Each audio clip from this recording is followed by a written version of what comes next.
Hello, World Economic News for Thursday, the day of Thor. Now, let's start with this commodities may crash after QE2 chart from SocGen. I don't think it's very clever. It's a series of charts that the Financial Times have put out, but I don't think it works very well. We've got commodity type things that have gone up in those bold lines, and along the bottom is the Baltic Dry Index and a gap showing that economic recovery must be confirmed. And this is kind of economic recovery must be confirmed, or commodities are getting ahead of themselves, is what they're trying to say. But I don't think they've quite got it right. The two other charts that are being used here are long-term inflation expectations, showing that they're flat. In other words, commodities are not going to go flying off because of inflation expectations. They've got to be grounded in something. So might home prices in the United States, which are double dipping, have an effect? And the whole idea of this is basically the article was entitled "Deflation is still a problem or a possibility or something that might happen." But they haven't got right in their own head what deflation is, and unless they get right in their own head what deflation is, linking these three charts, doesn't actually make any sense. Deflation is a possibility to me, because I know what I think deflation would mean, what deflation is as opposed to inflation.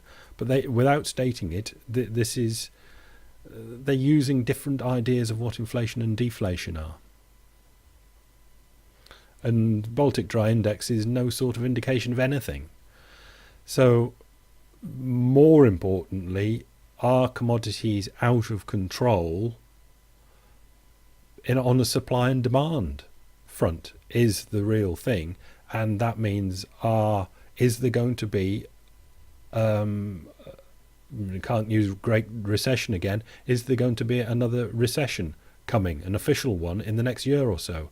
And if there is, the chances are, would that mean that commodities have got ahead of themselves? But they don't say it that way, and they really should. Anyway, I'm waffling, get on with it.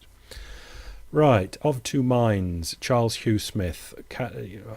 I read often, but he's so relentlessly brilliant, really. I suppose it overwhelms me. But this particular one, 6.5 trillion lost, one house at a time, is a good example of taking a piece of information out of a splurge of information, the Fed's information, and saying, whoa. And this is very whoa. American homeowners have lost $6.5 trillion in equity in those 57 months of this Great Recession thing. Here is the data from Fed Flow of Funds Household Balance Sheet. Homeowners' equity in 2006 was nearly 13 trillion, and it's just over 6 trillion in 2011, with a net decline of 6.5 trillion. That is a very big balance sheet drop, and a great big psychological drop. And the third link here is I went and checked the data, and there it is in yellow, numbers exactly how he said they are. Owner's equity in household real estate down from 12.8 down to 6.3 from 2006 to 2011. Where does that fit in the inflation deflation picture? First, you've got to know what you're talking about when you're talking about inflation and deflation. McClatchy, the best I can say for this article is go and read it, especially if you're in America. In rural Illinois, money talks, defendants walk. Defendants accused of rape, homicide, drug dealing and other serious crimes in 5 rural southern Illinois counties have paid thousands of dollars into anti-crime funds that benefit or are controlled by local prosecutors in return for probation or dismissal of charges. Just read it.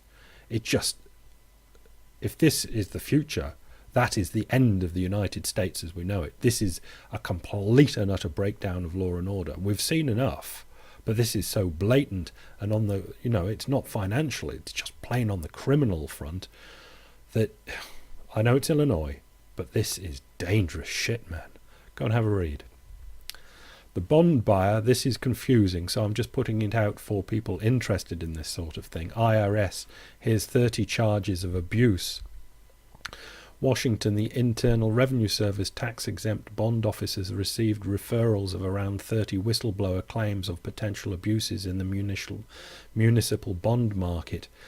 What can I say? It took my mind back to the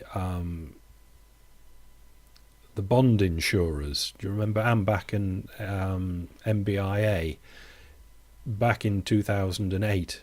That they were insuring things like this, but knowing that munis and cities will bend over backwards and break the law before they default, and their guaranteeing them was just money for old rope. They're bending further than over backwards. They are breaking the law. You can't have breakdowns in law in the one and only superpower of the world has got. Business Insider, more bad news for food prices as US crop situation deteriorates.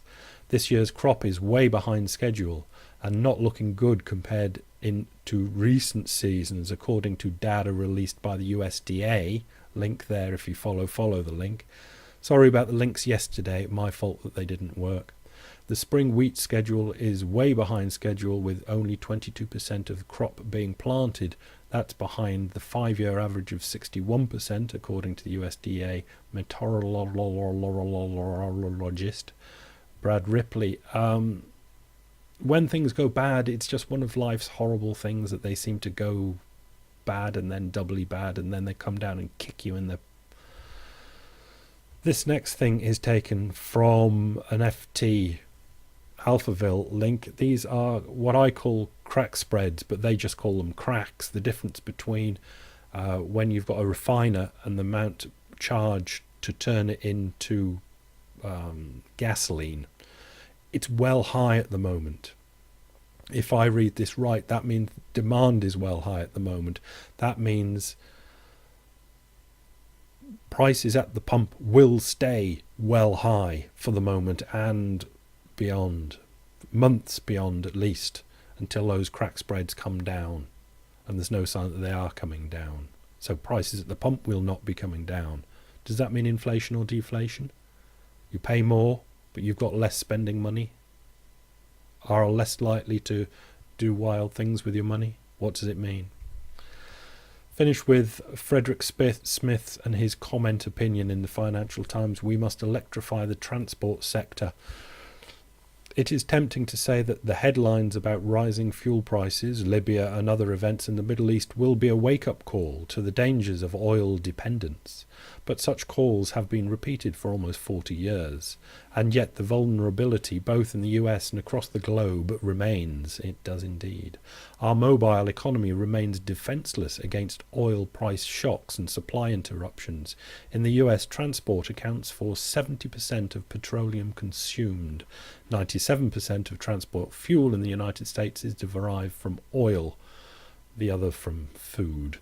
And there are no plausible substitutes. When prices go up, there are only two choices: drive less or pay more.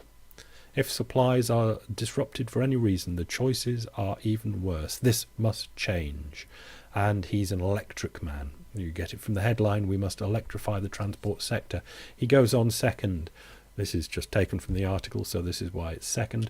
America must continue on the path started by George W. Bush and continued by President Barack Obama to make cars, light trucks and commercial vehicles more fuel efficient.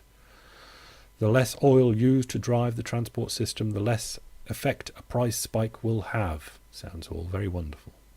But these are interim measures. The only way to truly end the threat is to move towards millions of vehicles that are powered not by oil, but by a vast diversity of domestic power sources, and the best way to do that is with a large electrified transport sector. pushing electric. I mean, gas is not a bad interim for the moment. Finished last paragraph. Only electricity can give transport sector the flexibility to switch fuels when one or more becomes too expensive.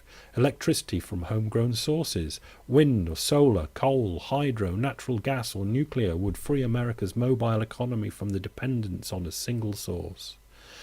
And unlike some alternatives, the infrastructure backbone for refueling electrical vehicles already exists in the US national grid, which offers significant spare generating capacity at night when it is needed for this purpose. He's part of a committee and an expert in this field. It's a shame he doesn't know more about it. Isn't it really? How much do we know more than he does? I think we probably do. He obviously doesn't understand the American infrastructure, the electric infrastructure. Two things I want to say about this. One linked to yesterday's, which nobody picked up on, strangely enough, where I said that America might go more trillions into debt to put infrastructure like this in place. That's one thing. The second thing is there must be a complete mind shift somewhere along the line in the United States, and it must happen soon.